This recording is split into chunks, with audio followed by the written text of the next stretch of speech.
They're all around us, but often something we take for granted. But there's no denying the humble brick has helped to shape and build Britain. Mark Cranston from Jedburgh knows that all too well, having built up a collection of over 3,500 Scottish bricks in his back garden. Mark, this is just amazing. What a collection. Why bricks? I ask myself that every day. Back in 2010, simply turned a brick over, saw the name on it, didn't realise there was names on bricks, and basically on researching that name, I was hooked. So could you show me a few of your collection? Yeah, of course you can. So all of these bricks, they're all a part of Scottish history, aren't they? Oh, they are indeed. You'd be hard pushed to name an industry that didn't in some way rely on the Scottish brick in one form or another, even if it's just a brick that was actually built the factory that the workers were in. But most of the heavy industries, you know, the iron and steel works, the chemical works, the glass works, they all relied heavily on the fire brick. I mean, every brick tells a story, but there's some that tell a real specific story. I've got some I can show you if you like. Fantastic, Okay, yeah, definitely. right.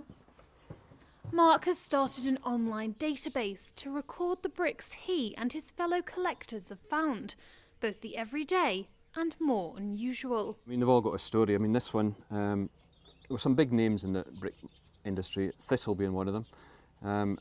Thistle was made at the Castle Carey Fireclay Works, and this happens to be the first one that came off the line in 1904, and the brick moulder has actually inscribed the date in it, 15th of March 1904. Bricks are such an everyday item that you see as well. Do you think people just don't know what they've got when they've got it? They are. I mean, there's a lot of significance in them, but many people will come across bricks and not realise that, you know, it's a brick of importance, or a brick that's not recorded. Everybody's got a brick somewhere in the garden or whatever. So the idea is to be able to get all these bricks onto one database, a one-stop for all for research and education. So the more brick marks or bricks we can get on it, the better. As the collection builds, there's less space for storage, and Mark wants to share his hobby with other enthusiasts. The viewing experience is not ideal because you can't see half of them.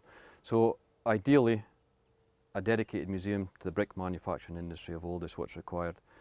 So that the bricks can be shown off, the story can be shown off, and it's a big story. It's a worldwide story for Scottish bricks because they went everywhere.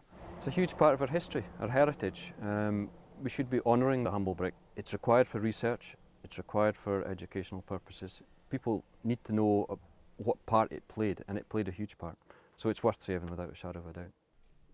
Laying the foundation for future building enthusiasts to learn more about the material that helped build the country. Jennifer Cordingley, ITV News, Jedburgh.